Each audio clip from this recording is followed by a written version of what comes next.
Ninth class के 8वें अध्याय चतुर्भुज क्वाड्रिलेटर्स का आज से हम प्रारंभ कर रहे हैं इस वीडियो से।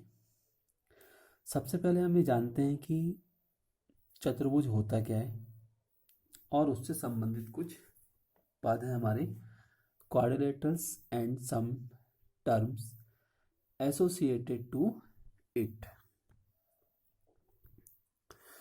जैसे हमें पता है कि एक समतल में अगर 4 बिंदु इस प्रकार के हों कि उनमें से कोई 3 बिंदु संरेख नहीं है, तो इन 4 बिंदुओं को एक क्रम से जोड़ने पर हमें जो आकृति प्राप्त होती है उसे हम चतुर्भुज कहते हैं।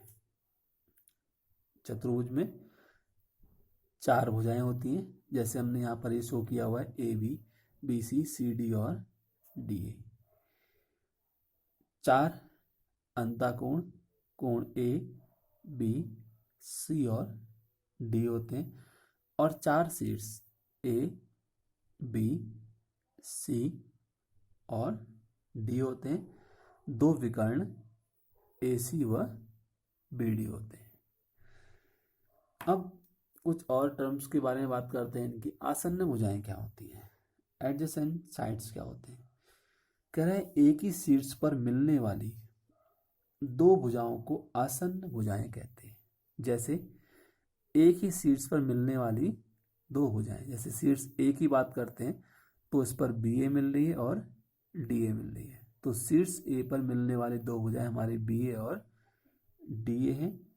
इसी प्रकार से बी पर मिलने वाली 2 भुजाएं ए बी और सी बी हैं। सी पर मिलने वाली 2 भुजाएं बी सी और डी ए। डी पर मिलने वाली 2 भुजाएं ए डी और सी डी हैं। तो ये हमारी सारी भुजाएं आसन्न भुजाएं कहलाएंगी, ठीक, जिनका उभयनिष्ठ शीर्ष हो।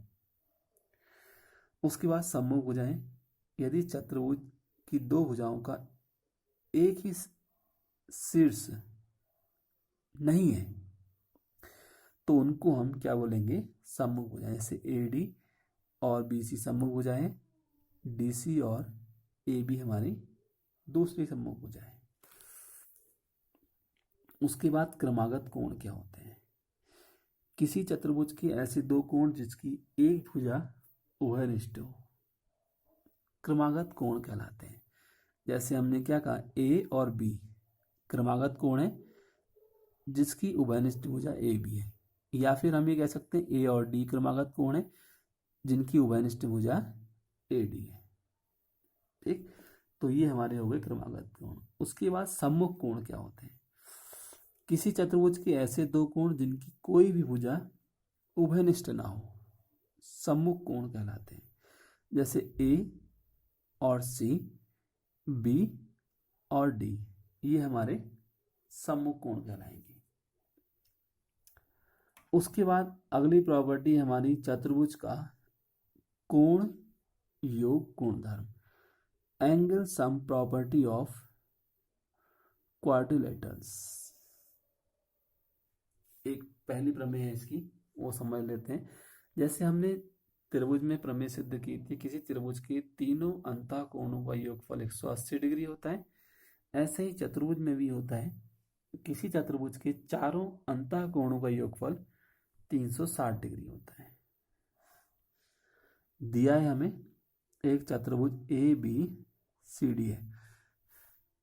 सिद्ध करना है हमें कोण A plus B plus C plus D बराबर 180 डिग्री। रचना के लिए हमने ए और सी को मिलाया, ठीक। उपपत्ति, ट्रायंगल ए बी सी की हमने बात की।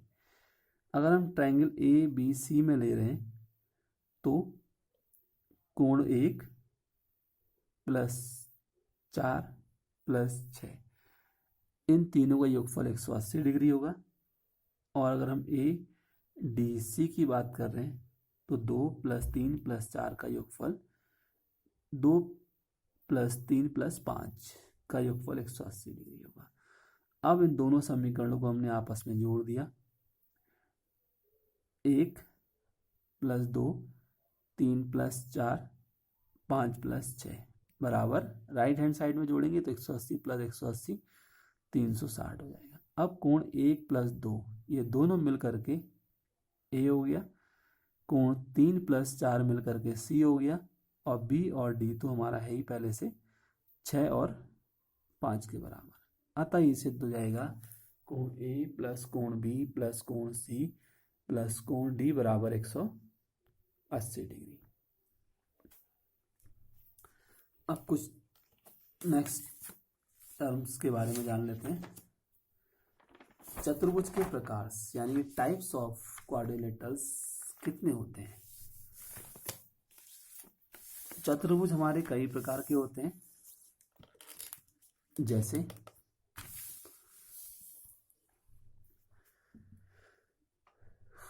कह रहा है कि समलंब चतुर्भुज ट्रेपेजियम क्या होता है? यदि किसी चतुर्भुज की सम्मुख भुजाओं का एक युग्म समांतर हो तो उस चतुर्भुज को समलंब कहते हैं। जैसे हमने यहाँ पर एक समलंब बना रखा है। क्या कह रहा है परिभाषा में? समलंब क्या होता है? अगर किसी चतुर्भुज की सम्मुख भुजाओं का एक जोड़ा समांतर हो, जैसे ए बी सी डी लिया हमने, तो इसमें ए बी और डी सी एक दूसरे के समांतर है। ध्यान रखेंगे बराबर नहीं है लेकिन समांतर है एक दूसरे के, तो इसको हम समलंब चतुर्भुज कहेंगे। उसके बाद समद्विबाहु समलंब चतुर्भुज आइसोसेल्स ट्रेपेजियम क्या होता है? यदि एक समलंब चतुर्भुज की असमांतर भुजाएं, जैसे हमने मान लो इसी की बात कर रहे हैं, तो इसमें ए बी और सी डी सी तो समांतर है, लेकिन असमांतर भुजाएं हमारी हैं ए डी और बी सी। तो जो असमांतर भुजाएं हैं वह हमारी क्या होती हैं? समान लंबाई की हों। अगर ए डी और बी सी दोनों समान लंबाई की होंगी तो इस चतुर्भुज को हम समद्विबाहु समलंब चतुर्भुज कहेंगे। अतः समद्विबाहु समलंब में ए बी और डी सी पैरेलल होंगे और जो समांतर नहीं है वो आपस में बराबर होंगे। ए डी और बी सी बराबर होंगे तो इसको हम समद्विबाहु समलंब चतुर्भुज कहेंगे। अगला है हमारा पतंग। काइट क्या होती है?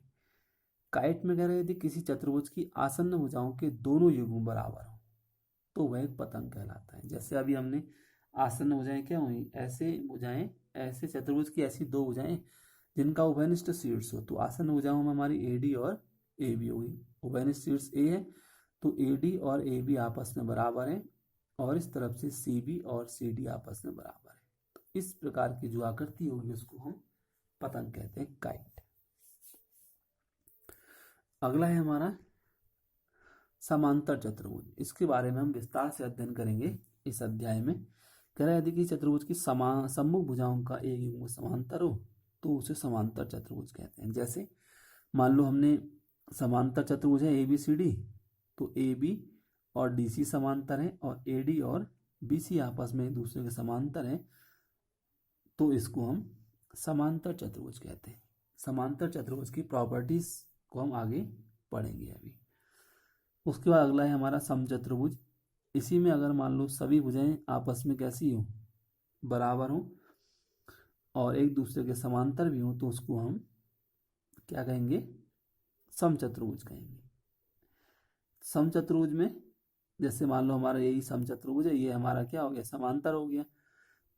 तो समांतर चतुर्भुज के लिए हमारे पास चारों भुजाएं बराबर होनी चाहिए और सम्मुख भुजाएं आपस में एक दूसरे के समांतर। जैसे ए बी और डी सी समांतर हैं, ए डी और बी सी समांतर हैं, और चारों आपस में अगर बराबर होंगे तो समचतुर्भुज रहेगा। जबकि समांतर में सम्मुख भुजाएं बराबर होनी चाहिए और परस्पर एक दूसरे के समांतर होनी चाहिए। अगला है हमारा आयत। इसमें कुछ अंतर क्या होता है इनमें?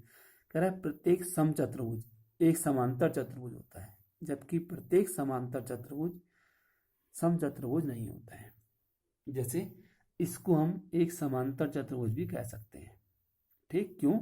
क्योंकि सामने सामने की भुजाएं बराबर हैं और एक दूसरे के समांतर भी है। लेकिन इसको हम समचतुर्भुज नहीं कह सकते। क्यों? क्योंकि इसकी सभी भुजाएं आपस में बराबर नहीं है। तो यही इसने स्पष्ट किया हुआ है कि किसी समांतर चतुर्भुज को हम समचतुर्भुज नहीं कह सकते। लेकिन एक समचतुर्भुज को हम समांतर चतुर्भुज कह सकते हैं। फिर आया हमारा आयत। रेक्टेंगल क्या होता है? समांतर चतुर्भुज और आयत में क्या अंतर है? इसमें जो एंगल होता है प्रत्येक कोण 90 डिग्री का होगा। आयत एक ऐसा समांतर चतुर्भुज होता है जिसका प्रत्येक कोण समकोण होता है। ABCD एक आयत है जिसमें AB और CD एक दूसरे के पैरेलल हैं और आपस में बराबर भी हैं। ठीक, आयत भी हमारा एक प्रकार का समांतर चतुर्भुज है, लेकिन इसमें क्या है कि प्रत्येक कोण 90 डिग्री का होगा। तो आयत को हम समांतर चतुर्भुज कह सकते हैं, लेकिन समांतर चतुर्भुज को प्रत्येक समांतर चतुर्भुज आयत नहीं हो सकता। ठीक, क्योंकि समांतर चतुर्भुज में 90 होना जरूरी नहीं है एंगल, लेकिन आयत में 90 होना जरूरी है। तो ABC और D प्रत्येक 90 डिग्री का होगा। वर्ग में क्या होगा? कह रहा है ऐसा आयत जिसकी क्रमागत भुजाओं का एक युग्म बराबर हो वर्ग कहलाता है। जैसे अब वर्ग को भी हम आयत कह सकते हैं। ठीक, कब? क्योंकि वर्ग को आयत इसलिए कह सकते हैं क्योंकि सम्मुख भुजाएं इसकी आपस में बराबर है।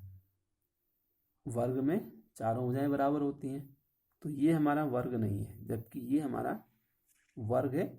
वर्ग को हम आयत भी कह सकते हैं। तो यहां से लिखा है एक ऐसा आयत जिसकी क्रमागत भुजाओं का एक युग्म बराबर हो वर्ग कहलाता है।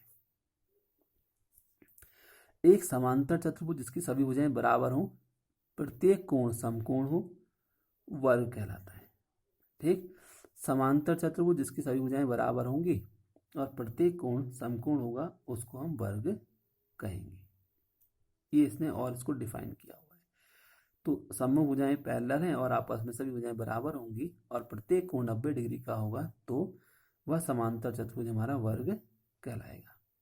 प्रत्येक वर्ग एक आयत होता है, हर वर्ग आयत होगा, जबकि प्रत्येक आयत एक वर्ग नहीं हो सकता। क्यों? क्योंकि आयत में तो आमने सामने की भुजाएं अलग हो सकती हैं, लेकिन वर्ग में ऐसा नहीं होगा। तो हर वर्ग आयत हो सकता है, लेकिन प्रत्येक आयत वर्ग नहीं होगा। तो ये कुछ बेसिक डेफिनेशन थी हमारी, इनको हमने यहाँ पर क्लियर किया था।